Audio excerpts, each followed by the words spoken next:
Hi folks, welcome to Food All You Never Wanted to Know. Today we're going to talk just a little bit about a fact that a lot of gardeners have come across this year, and that is, please do not ever trust your last frost date, okay? I actually went and I looked at the Farmer's Almanac this morning, and luckily I did not listen to that 2 weeks ago. It claims in our zone, which is 6B, our last frost date is April 25th. Now, this is May 17th, 18th, whatever it is, 17th or 18th. And we got down to 33 last night. So here we are again, pulling our plants in at night, excuse me, in at night, out in the day, in at night, out in the day. Now I have sold a bunch to this point. Hopefully the people who bought them did not put their plants in the ground yet. We probably could have had them survive in the hoop house last night, but I don't want to take the risk with all these plants. These were an awful lot of work. So I'm going to go around and see how things survived outside that should have survived. We'll see, and I'll see you in a minute. Now I'm in the hoop house, and I'm hoping beyond hope that my early squash and watermelon plants survived the night. So I'm taking off this, oh boy, oh right, yes. Hooray. Okay, the 2 watermelons are fine. Okay, the squash did fine. So even though it got down to 33 last night, inside the hoop house and under the Rime, or it's not called Rime, but it's some kind of landscape fabric. All right, these plants did fine. That's a cheerful thought. Then we're gonna come over here. The only thing in here right now is this one pepper plant that was indoors all winter, and that looks fine too. And these, of course, cold would not hurt these. Actually, they don't like the heat.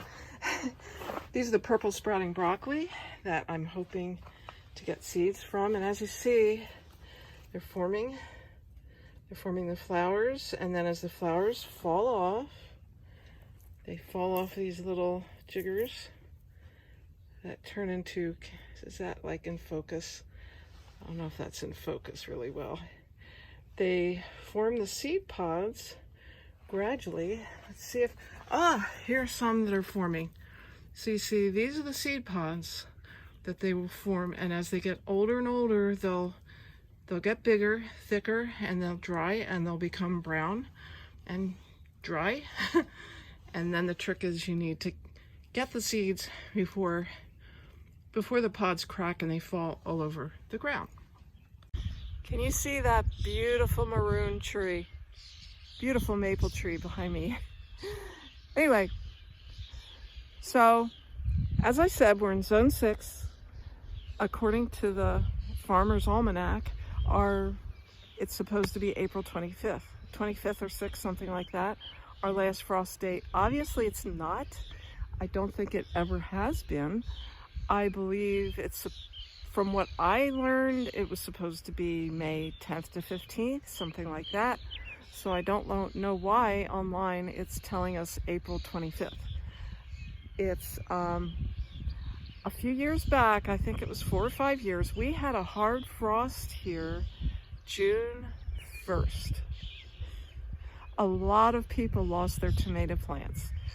That year, for some reason, I was just really slow getting them in. I was upset with myself, but hey, I had tomato plants, and a lot of other people, theirs just died. My tomatoes were very late that year. I wasn't happy about that.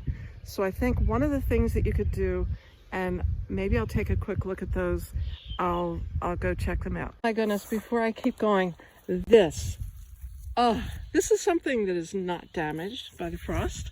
This is apple mint. We were lucky enough to have this on our property when we moved here, And I'm going to pick a few of these because what's something that's really good, it's supposedly medicinal. I don't know, but it's really good. You probably should cut it with a scissor.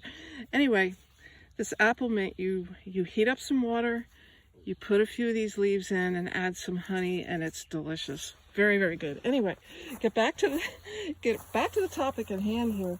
I showed in the greenhouse how you can use the landscape material, whatever that is. Some brands are, one brand is called Remake. I'm sure you can find that at your local garden center. That can help in case a frost is threatening. This is another thing. They come in clear, or they used to come in clear and green. Now I think they come in red. And obviously this is difficult to show, but this is called a wall of waters. These little tubes, you can see that. You stick a hose nozzle in and you fill it with water, and once you fill them all around, it stands up very well. And if you have a tomato plant in there, obviously it would probably be a smaller tomato plant. It will protect it overnight, especially if you close up the top. If a frost is threatening, you close it up. That will give a really good buffered layer. The water acts as an insulator. This is the milky whitish one. The red ones are supposedly better for tomatoes. And here's something you can do if you're caught off guard, you only have a few plants. Take a bucket, turn it upside down, cover that thing, and hope it doesn't get too cold in there. Just remember in the morning, you've got to take that off, or you're going to have a roasted plant or a plant that's just destroyed from the wetness. So these are a couple things that you can do in case some frost threatens and you only have a few plants. This is one of the little sections of our garden that we had blocked off last year to try to prevent critters from getting in for the little tiny patch of corn that we had. Anyway, here are the peas. The peas did fine. Here's some broccoli plants, which are suffering from lack of rain, I think. But they were fine. And of course the, whoops, here is a asparagus plant. That's of course fine. But over here, potatoes are supposed to be cold hardy, and they are to an extent, but if you can see here, let's see, there is a little bit of damage on the leaves from the cold last night. Potatoes are hardy, but they're not frost hardy. So what will happen if they're hit by the frost, the leaves that get hit by frost will turn black. They'll die. Hopefully the plant will survive and they'll continue to grow from the base up. But again, this proves the point that you've got to take with a grain of salt what you're told is your last frost date, because you can have frost after the frost date that you're told. And on your property, there may be pockets that have colder weather. If frost will come, it might come in one section and not another. So before you put things out like tomatoes and peppers, please be careful. Eggplants especially, they don't like cold.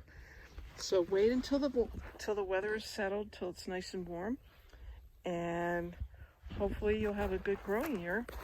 That's what I'm hoping for this year. So again, this is food, all you never wanted to know. Please share, like, subscribe, and get growing. It's time.